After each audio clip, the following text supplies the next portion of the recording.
Hello, guys. This is Tamara Hergert. I am a founder of the Empowered Artist Community, and today I am interviewing Leigh Witherell, and she is amazing because she is right up there with best artists right now who are like breaking through and emerging into the modern art market. And her figurative art is captivating and so sincere. It has this authenticity that a lot of modern art lacks. So it has very intriguing subject matter. It's figurative art, and it's focused on intimacy.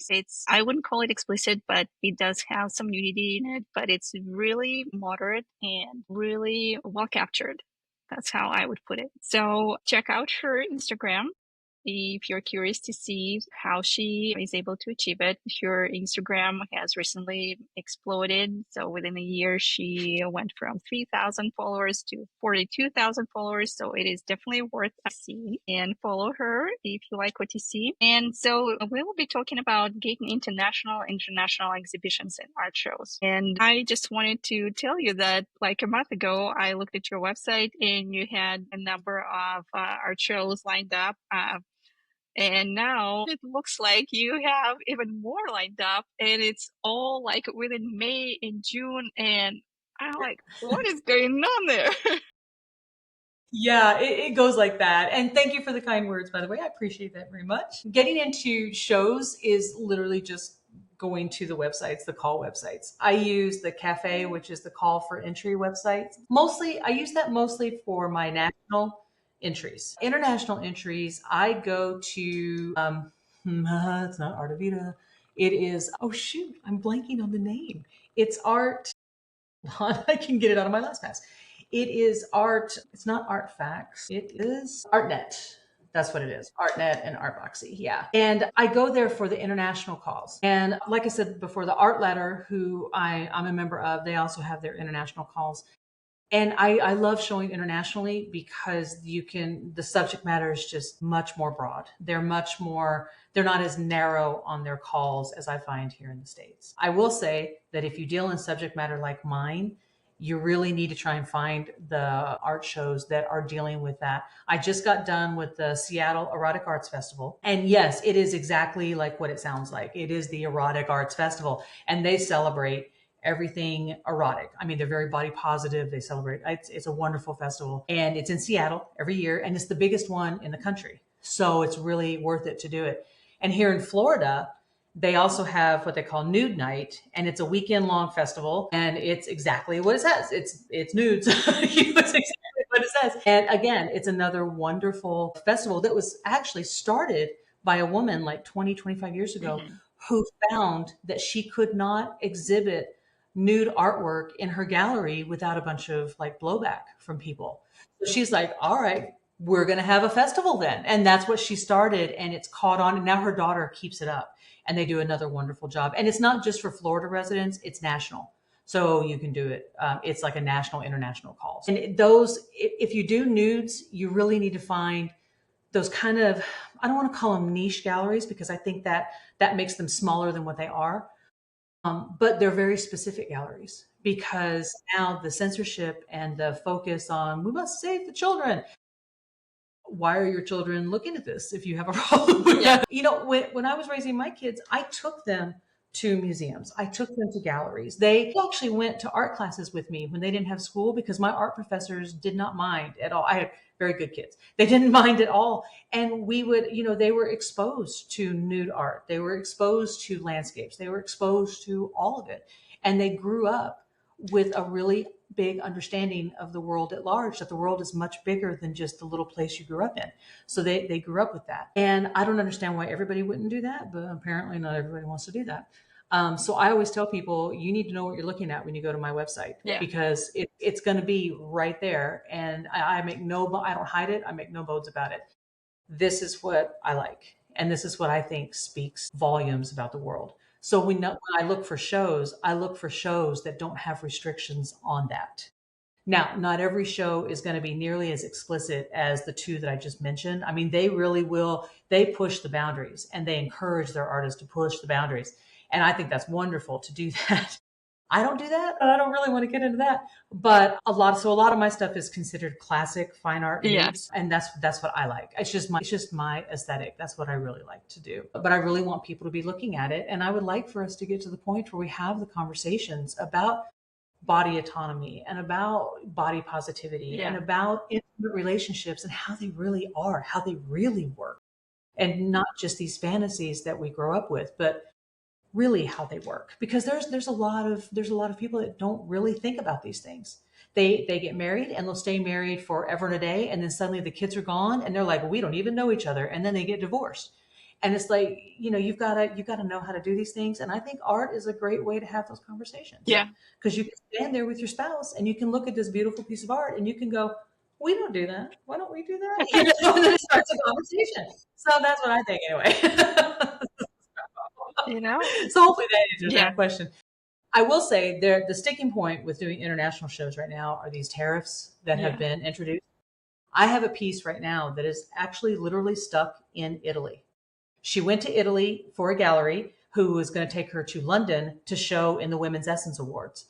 And what they ended up doing was they ended up taking the digital that I had sent them of the piece and they showed it on their screen because it didn't get there in time because of customs in Italy. And now the good news is they're keeping her there until September, and then she's going to go show in Seoul, South Korea, in a show, and they're taking her there.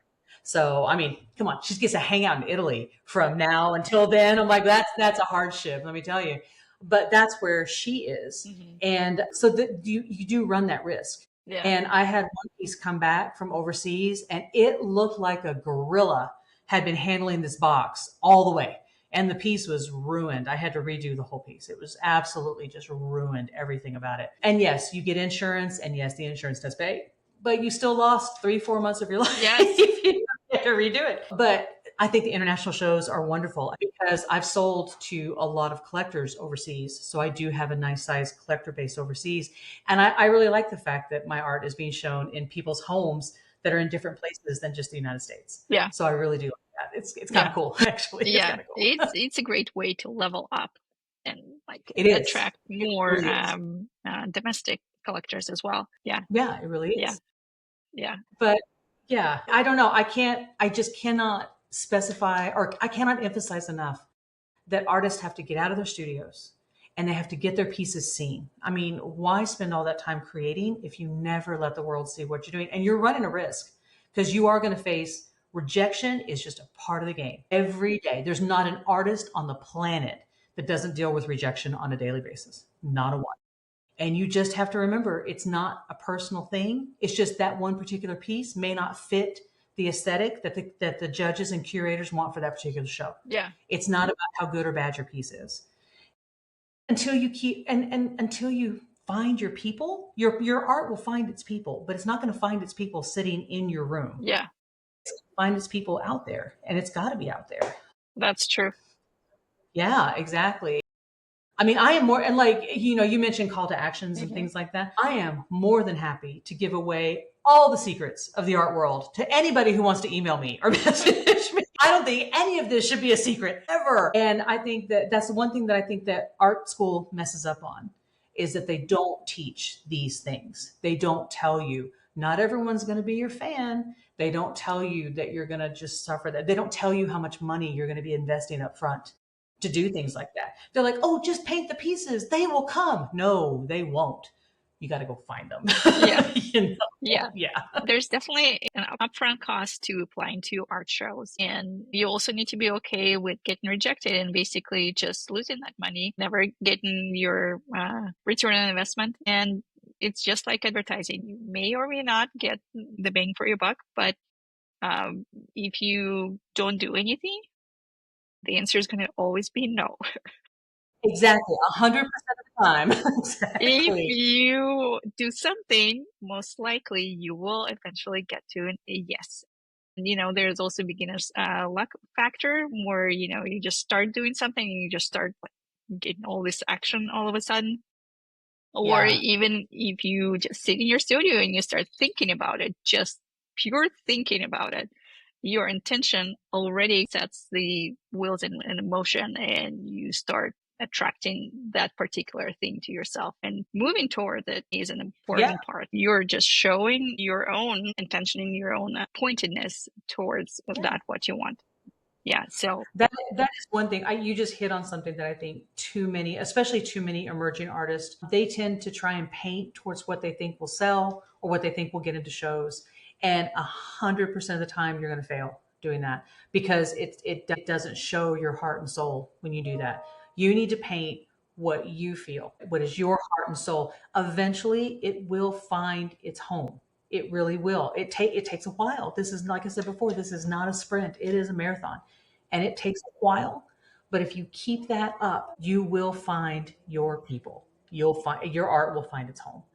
But too many artists are like, well, what's selling right now? Wrong question. Absolutely the wrong question. You shouldn't be asking that question. Yeah. yeah. So you sell mostly originals, right? You don't sell any prints yet. I did actually. I just sold my first prints at the Seattle Art Festival, Nice. Erotic Art Festival. I sent them 9 prints, and they sold 8 Wow. of those 9 prints. Good job. But yeah, she's the first. That was the first time I've sold prints like that. I hadn't sold that before, and I won't sell my digitals that I work off of only because those are. I mean, they're it takes so much time for me to get what I want, and yeah, no. We won't go with that one. No. So yeah, I do sell. It's only original stuff. It's only stuff. But the prints, I actually did tell my husband I am going to actually start offering prints. I do offer them now on my website in the Hmm. store. You can get any of my original canvases can be put into print because I had a professional photographer come and take good quality photographs. And that's the other big thing you got to do for these shows and stuff. You got to get that good quality photo. You can't just pop something up on the wall and take it with your iPhone and you're done. You can use your iPhone because they're really great, but you got to work at it. You Yeah. got to get the right lighting and things like that. And Yes. boy, there's YouTube videos for that. Yeah. Go watch those. Yeah. There's YouTube videos for that one. But I mean, there's all kinds of people that will help you out there learn how to do that stuff. To where if you don't have the money to hire a professional, there's all kinds of people that will help you learn how to do it yourself. But it takes time and patience to do that. Like I said, I'm lucky. I have a network architect for a husband. He has all the detail that I don't have where that stuff is concerned. I don't have the patience for that, but he will go around the whole house with a canvas trying to find the right light. He'll have ladders. He'll have light things. I mean, it's a contraption that he's going to do. And he's going to get the perfect shot, and he does a very good job. So yeah, Yeah. he does. He Well, does you a are very good job. lucky. Yeah. Yeah, he's a very good guy. I like him. I'll keep him for a while. So yeah, so there you go. Well, thank you so much. This has been such a wonderful interview, and I'm so thankful to you for joining me and sharing all of this just super valuable information. And there was one last question I had for you. So, when you ship your art to galleries, typically the convention is like you pay 50% of the shipping cost, and then the galleries pay in the other 50. So when you ship internationally, the cost goes up. Do you have some sort of different arrangement, or is it still 50-50? Actually, to be honest with you, I haven't run into the 50-50 thing. Most of the time, I'm finding that the galleries no longer have the budget to pay for the artist shipping, even at 50%. Yeah. So we ship ourselves. I will say that I use a third party vendor called pirateship.com. And what Pirateship does is it looks at all of the available shipping vendors and it'll tell you all the prices to do that. And then if you have problems, Hmm. Pirate Ship actually goes to bat for you and advocates and tries to fix the problem for you. They really do a very good job. I'm very pleased with them. They don't cost you any money. Hmm. They get paid from the vendors. They don't get paid from the artist. I will say too that the boxing of the artwork is a huge piece, which I've learned the hard way by losing that one. I learned that the hard way. We use airfloat boxes and we use master pack boxes. They're more expensive, but they are specifically made for artworks. And we will reuse boxes. Obviously you can reuse them for a while. Hmm. But too many people will just put their art in a cereal box or Hmm. they'll put their art in something flimsy that they find in the garage. And you're really risking a lot when you do that. And for like collectors, I go that extra mile and buy the new boxes because to me it's about the opening experience Yes. too. And when you open these boxes, there's foam and there's beautiful paper and there's presentation. Yeah. It's all about that too. They're paying thousands of dollars for a piece of art. You Yes. need to present it that way. Yeah. But even for like galleries and stuff like that, that I do. And the other thing that I would really encourage if you're going to ship your art, especially overseas, get that certificate of Mhm. authenticity from a company. I use not Artwork Archive. It's a company out of France. And God, my brain is just blanking on it everything today.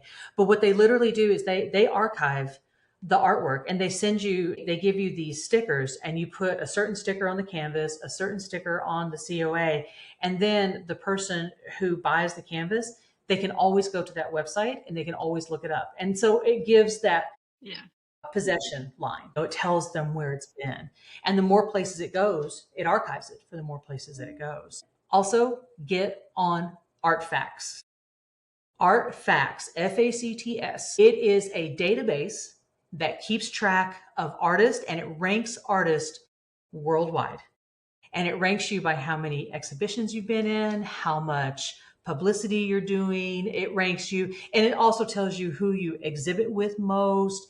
And this is for everybody on it. And galleries and museums and agents are looking at artifacts. And if you're not on it, you need to get on it. And galleries are on there and museums are on there. So when you have an opportunity to go exhibit at a gallery or something like that for a show, you can look them up on Artfacts and you can see how successful they are. You can see if they really do the things that they promise that they're going to do, like try and sell work or try and do this and things like that. And you can also look for artists that you can really look to for like their websites for advice. And you can look at how they do things. And that's really, really great too. Yeah. So Artfacts is another good one. Too many people don't use it. And you can get an account for free. You don't even have to pay for it if you don't want to. I pay for mine, but it's because I want the analytics with it. If you don't care about that, you're fine. But yeah, it's good. Well, thank you. It can be a little competitive. It makes you be a little competitive, Yeah. but that's okay. I actually love looking at other artists' websites because they leave these breadcrumbs of success because you can see that they're really good at something and they've really dialed something in. And if you just see how they have it done and what their business practices are, you can replicate it. Success leaves the trace, and you can definitely just follow into their steps and be thankful to them for being the leaders in that field. Well, that's why if artists reach out to me and they ask me questions, they will always get answers from me. Always. I don't ignore anybody because I wasn't ignored and I was very grateful for that. And I want to pass that on to other artists. Because if you're just coming out of school or if you're 65 and never shown anything before, you might be a little nervous. And I'm like, don't be nervous. Yes. And it's wonderful to do that. We need to do that in the artist community. We need to be each other's cheerleaders. We need to be the biggest fans of each other. And I don't think enough people do that today around the world. Yeah. And we need to. Yeah. So yeah, I will never ignore anybody. They will always get answers from me. So yeah. I feel the same way. Good. Good. I'm glad to hear that. So yeah. And thank you for doing this, by the way. It's nice to have art podcasts that are talking to artists and sharing these things. That's really, really nice. So yeah, I appreciate it. Well, so I just wanted to thank you again for coming to join me today. And guys, check out Leigh's Instagram and take a look at her website. It's definitely worth visiting. Again, I want to invite everybody to also go check out our website. We have a whole bunch of resources, guides, and listen to our podcast and subscribe to our YouTube channel. Thank you very much. Thank you. You guys have a good night. Bye. Bye.